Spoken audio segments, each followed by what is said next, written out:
Bienvenue à City Chess. Aujourd'hui, un sujet qui me touche beaucoup, c'est comment s'améliorer, progresser tout en étant un joueur adulte. Je suis certain qu'il y en a d'entre vous qui sont des adultes euh, et c'est une vidéo qui porte plus sur vous vraiment. Pourquoi ça me touche? C'est parce que moi, j'ai commencé à jouer étant adolescent. J'ai eu une très rapide progression qui ensuite a stagné pour prendre 11 ans. J'ai arrêté 11 années en tournoi et j'ai très peu joué durant ces années-là. Puis maintenant, quand je garde ça, c'est ça me surprend que j'ai été même capable d'arrêter aussi longtemps. Mais j'avais d'autres passions, dont le cyclisme. Euh, le cyclisme, oui. Puis ensuite, j'ai recommencé, comme vous savez tous, en 2018, en tournoi. Et alors, 2018, 19, presque 3 ans maintenant. Ça fait 2 ans et demi. Puis, c'est difficile. C'est difficile. Une raison que j'avais arrêté dans le temps, c'était que j'étais souvent où est-ce que j'habitais le meilleur. Puis après un bout, j'aime plus affronter des meilleurs joueurs pour apprendre qu'autre chose, comme beaucoup d'entre vous, je suis sûr que ça que vous aimez. Puis, j'avais plus l'intérêt. Mais depuis aussi, c'était difficile à cause de mes conditions dans ce temps-là. J'étais plus jeune, financière. Maintenant, ça va mieux. Donc, je peux quand même, j'utilise quand même ces conditions-là à mon avantage. Mais c'est difficile. C'est difficile de s'améliorer après un bout en étant adulte, même en mettant des efforts, c'est très demandant. Je vous avouerai que les découragements, se décourager, ça existe. Ça existe en étant un joueur d'échecs adulte qui désire plus, qui désire s'améliorer, puis qui désire surtout s'améliorer, mais avoir des résultats en tournoi. Parce que là, il faut faire attention. Il va s'améliorer, comprendre plus de choses aux échecs, puis après, il va être capable de prendre ces choses-là que tu comprends, puis de les appliquer en tournoi dans tes propres parties. Donc, c'est quand même deux choses différentes parce que je sais que présentement, mes connaissances aux échecs ont beaucoup évolué et amélioré euh, que 30 ans, 30 ans, 30, presque 30 ans passés, euh, alors que j'avais pratiquement la même cote. Donc, ce qui est difficile maintenant, peut-être, c'est se remettre dans l'ambiance d'un tournoi et réussir à performer. Il y a plusieurs raisons que des personnes citent, là, dont le fait que quand tu es adulte, tu as probablement plus de responsabilités et le stress est peut-être plus élevé. Il y a aussi, parfois, ils nomment la condition physique. Oui, c'est vrai que ça peut aider, mais j'ai vu des gens complètement pas en forme, vraiment bien performer, mais en même temps, s'ils étaient peut-être plus en forme, ils performent encore mieux. Donc, OK. Être en forme, c'est bon de toute façon. Ça ne dérange pas, c'est important. Euh, mais ça peut être complexe, puis moi, je vois ça comme quand tu joues comme adulte, puis tu essayes de t'améliorer, puis tu essayes fort. Puis là, je parle pas comme quand j'avais 16 ans, 6 mois, ça paraissait long, mais si moi, je pouvais gagner 200 points, 150 points, ben là, c'est pas tout à fait la même chose. C'est des années qui ne changent pas grand-chose des fois. Donc, une chose qu'il faut garder en tête, c'est avoir ce qu'on appelle, ce qu'ils appellent en anglais growth mindset. Alors ça, c'est qu'il y a des gens qui pensent que le contraire, disons, mindset fixe, ça, c'est des gens qui pensent que soit que tu es bon, soit que tu n'es pas bon. C'est ça. Et là, il y a les autres, eux, c'est le growth mindset. Eux, ils pensent que si tu mets les efforts, les stratégies, tu peux et tu vas t'améliorer. Alors, c'est vraiment deux choses. Alors, growth mindset, c'est ce qu'on veut être, c'est ce qu'il faut être et il faut y croire. Est-ce qu'on va se décourager? Oui, on va se décourager parce que moi, je me décourage quand même et vous avez vu certaines de mes anciennes vidéos.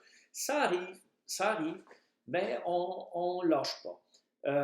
Une autre chose que je pense qui peut être intéressante, c'est de se voir un peu comme des casseurs de pierres. Casseurs de pierres, c'était un métier que j'imagine qu'ils cassaient des pierres, mais ils cassaient des pierres, oui. Puis, parfois, c'est sûr et certain, j'ai jamais vu de casseur de pierre, mais c'est sûr et certain que il pouvait y avoir des pierres qui étaient très difficiles à casser. Ça pouvait prendre 100 coups, ça pouvait prendre 600 coups. Est-ce que le casseur de pierre lâchait? Non. Mais ce qui est étonnant, c'est qu'à chaque coup qu'il donne, la pierre reste pareille. Mais tout d'un coup, à force de coups et à force d'endurance et de persévérance, qu'est-ce qui va se passer? La pierre va casser. La pierre va casser. Et c'est cette attitude-là qu'il faut aller chercher, qui est tellement difficile, par exemple, quand tu donnes un coup, puis quand à chaque jour, tu fais tes tactiques, à chaque jour, tu regardes le chess et ball, à chaque jour, tu essaies de te jouer une partie, à chaque jour, tu essaies d'analyser des parties, et ta cote ne bouge plus ou moins ou pas, ou descend. Des fois, c'est dur à y croire. Mais il ne faut pas lâcher. J'ai trouvé une peinture qui s'appelle Les casseurs de pierre. Vous pouvez la voir là, de Gustave Courbet, qui a été fait en 1849. Puis sur cette peinture-là, on voit deux hommes. Puis il y en a un qui c'est un vieillard. Moi, je le vois comme un adulte, comme nous, qui veut avancer aux échecs. Mais le vieillard, c'est comme une vieille machine, raidie par le service et l'âge. OK? Ses bras paraissent à ressort. Il veut quand même, il ne lâchera pas. Parce que s'il avait lâché, il ne serait pas là, ça fait longtemps qu'il aurait arrêté.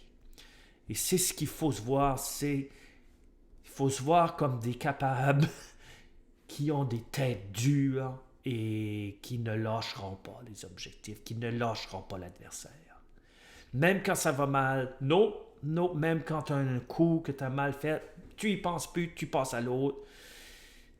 Ne pas lâcher, les amis, ne pas lâcher.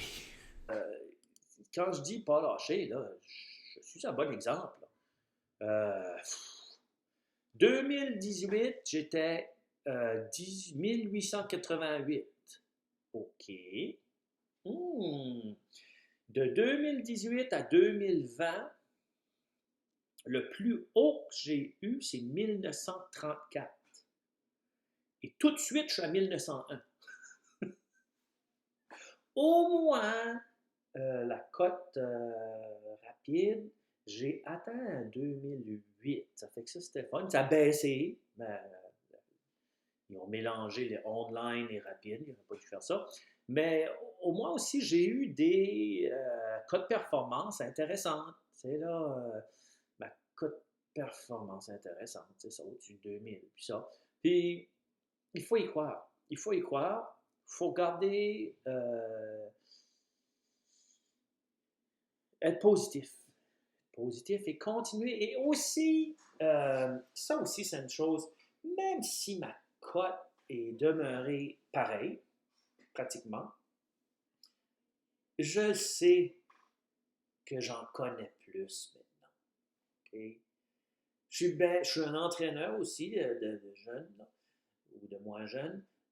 Puis, je sais que ce que je peux leur donner maintenant est de meilleure qualité qu'avant. Alors, on apprend, on retient, mais maintenant, le jeu pour moi, c'est de mettre ça en pratique. Puis, si vous allez regarder des joueurs, disons, qui ont atteint plus haut niveau que si vous allez voir souvent, si vous allez voir les progrès qu'ils ont fait, ça ne se fait pas toujours très rapidement.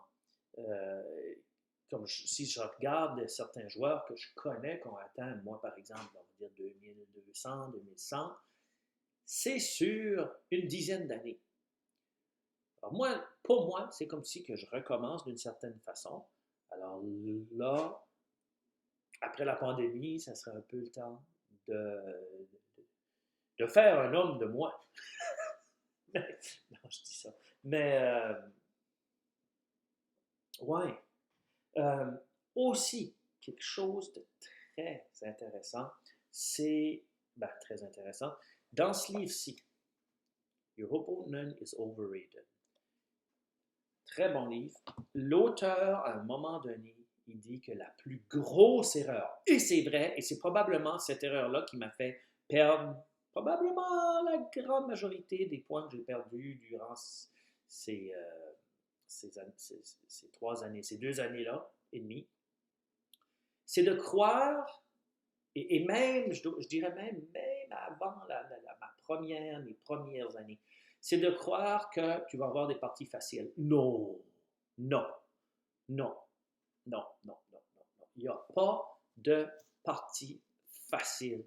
S'il y en a, c'est plaisant, ça donne bien, mais tu ne peux pas t'attendre à voir aux échecs des parties faciles. Donc, sur ce, bon courage. Aussi, je vous laisse je vais vous donner un lien aujourd'hui. C'est un lien qui va vous apporter sur une vidéo de Chessamy, probablement qu'il y en a que vous connaissez, qui a fait une vidéo sur 5 secrets pour progresser rapidement aux échecs.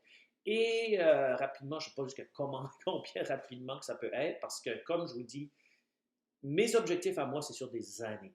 Okay? Ça fait que, mais quand même, ce qu'il dit, lui, c'est vraiment intéressant. Et je vous laisse ça en lien en dessous. Alors, merci à tous. Et comme je dis, ne vous attendez pas qu'il va y avoir des parties faciles, mais vous êtes des batailleurs. Batailleurs. Et c'est ce qu'on veut avec positivisme et de l'espérance. Hub City Chess!